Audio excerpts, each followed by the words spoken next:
चुनावी माहौल में न्यूज 11 भारत के साथ बीजेपी के प्रदेश अध्यक्ष यानी कि बाबूलाल मरांडी का एक्सक्लूसिव इंटरव्यू हुआ है। आपको बता दें, बाबूलाल मरांडी ने झारखंड की सभी 14 लोकसभा सीटों पर जीतने का दावा किया है।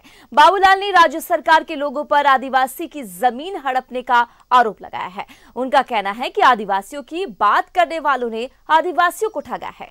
बाबूलाल ने इस बीच ये भी कहा कि विधानसभा में उन्होंने कई बार भ्रष्टाचार के मुद्दों को उठाया है, लेकिन हेमंत सोरेन ने अनसुनी कर दी है। अब ऐसे में हेमंत के खिलाफ सबूत होने के बावजूद कल्पना सोरेन उन्हें कैसे निर्दोष बताती है, देखिए बाबूलाल के साथ ये पूरा इंटरव्यू।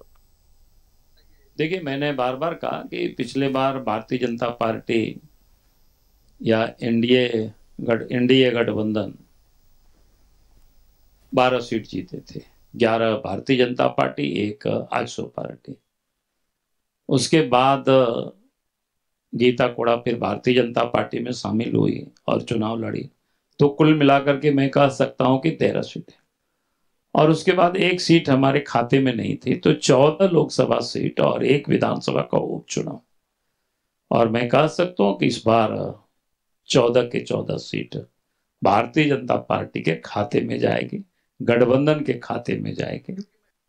अगर सरकार हेमंत सोरेन ने कुछ भी कार्रवाई नहीं किया, इसका मतलब क्या होता है?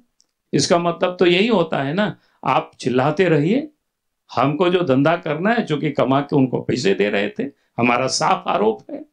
कल्पना सोरेन बतावे, ये तो ऑन रिकॉर्ड है ना, टेलीविजन में भी ऑन रिकॉर्ड होगा सीपी सिंह का। अब इसका क्या जवाब है? कोई बतावे। और कांग्रेस में बैठे हुए सत्ता में लोग, वही छवि रंजन जेल जाता है।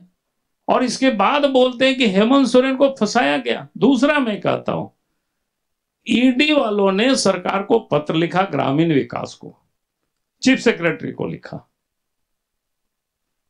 कि भाई इन अफसरों के ऊपर कार्रवाई होनी चाहिए। चीफ सेक्रेटरी ने उस पत्र को ग्रामीण विकास के सचिव को एंडोर्स किया। उसके बाद वो पत्र अभी मिलता है नोटों के बंडल में। इसके बाद भी कल्पना सोरेन कह रहे हैं कि उसको फंसाया गया। भैया, आपने कार्रवाई क्यों नहीं किया?